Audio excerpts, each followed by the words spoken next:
Hello and welcome to Soul in Balance. And in this video, we will be going over Moon in Partner's 5th house in Synastry and what it all means when we have this fun-loving and romantic placement going on. Now, first up, we want to have a look at the 5th house person's area of life. Now, this is someone's area of life where they shine a light out to the world. It's where they put themselves out on the world stage. It's the house of creativity, it's the house of joy, playfulness, it's the house of romance and, dating and things like that. It's also like, their childlike nature, their inner child spirit. It's also even the house of like children, what they will be like as a parent and, how they handle having children in their life. And it's very much a pleasure seeking, satisfying house to have. It's a house where you want to stand out and shine. And when we have someone's moon falling into this placement, which I reckon is probably one of the most beautiful things about this aspect, is like the 5th house represents Leo. Leo is represented by the sun, and then the sun is represented by like royalty, the king. And then we have the moon, which is also like royalty, like the moon is the queen. So we have the king and the queen in this house together, so it's very, very beautiful. It's definitely something that has that royalty vibe. You complement each other like a king and a queen. And that's what's great about this aspect is, like the 5th house person is like the sun, and the moon always reflects what the sun's doing or feeling or what it's showing to the world. And the moon also loves the 5th house person's emotional expression, like how they express themselves. And there's a lot of like grand gestures of love here. Can be, but not always. But this is the house of that type of thing, because it represents the heart. Like, I'm definitely someone who believes that Valentine's Day should be in Leo season, because it's all about, like just the most royal and out there grand way of sharing how you feel. So with this placement, we can see, like a lot of beautiful presents and I love yous and you're the best thing I've ever had, and things like that. And it is very, very beautiful in that sense. And I just feel like they both support each other energetically. There's just this beautiful balance between the masculine and the feminine with this placement. Okay, so I've written a list of things that I wanted to discuss with this aspect, only because this is the first video I've done in like ages. So, getting my confidence back. So another thing that I've got here is they love each other's attention and admiration. And, I think they both bounce off each other in this sense. I don't think it's just the moon, like admiring the house person. I do think it's both. I do think they both really love each other's attention and admiration. They're kind of each other's biggest fan. I could be easily more the moon being the biggest fan of the house person, but it can go either way. They make each other feel really happy and joyful. They have the same interests and hobbies. You might find that they're both very passionate about the same things. Like, this is quite common, they both have an interest. Or even if the moon person isn't interested in what the house person's doing, they might become interested down the track, like it might be something they just think, wow, this is actually really fun. So it's really good because it's just light and fun. And, when you're having fun, it's usually something good, you're having a good time, so you kind of then get interested in it. So there is that as well.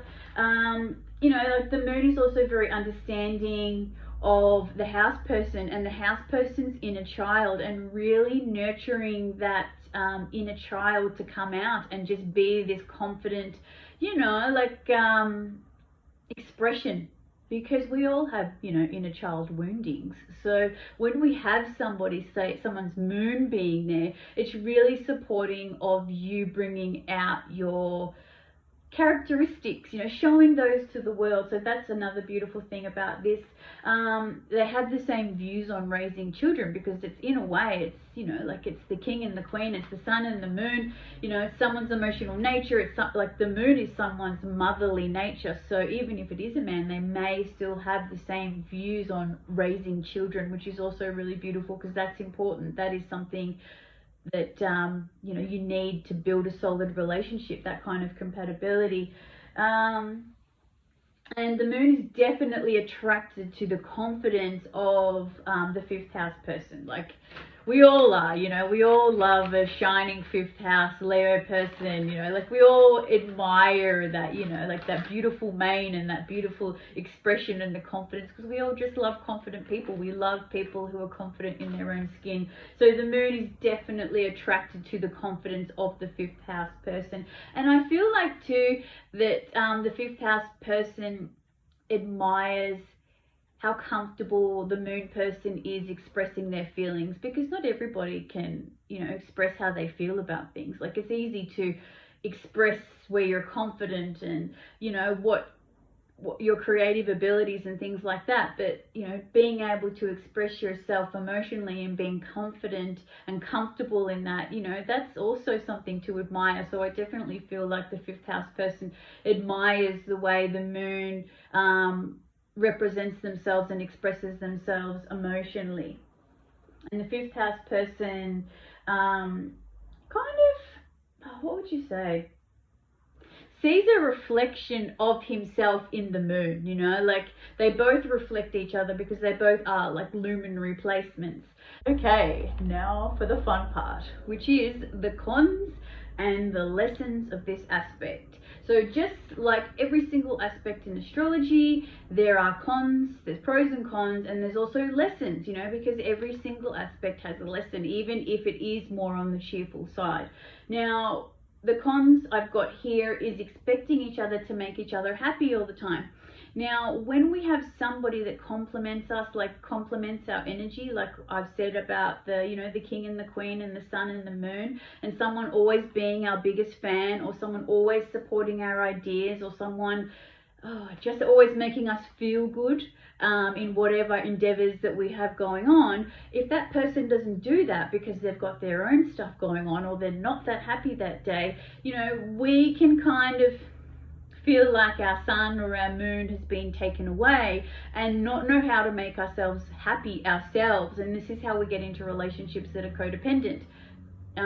Not that I think that this always happens with this aspect, but it is possible, because we have so much attention and admiration from this person. So I think too is just having your own autonomy, having your own life, and shining a light on yourself, being able to be your own light and not needing somebody else to reflect their lights onto you. So that's really important.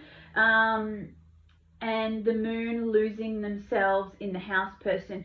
So because like even in nature, the moon reflects the light of the sun. If we are prone to being codependent from, say, childhood stuff or whatever we have going on in our birth chart, or whatever our life lessons are this lifetime, we can become codependent, which works part and parcel with what I said just before.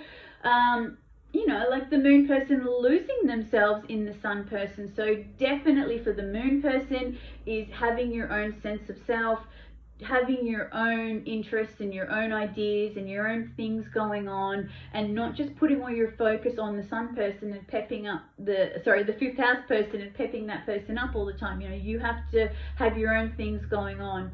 And also another one is jealousy, like one or the other getting attention from somebody else, because obviously, like when somebody shines a light on us, we kind of love getting all their attention, and when that light's shone on somebody else, it's just human nature to feel like, like a bit disappointed. So, just understand that you can be easily triggered with jealousy with this aspect, and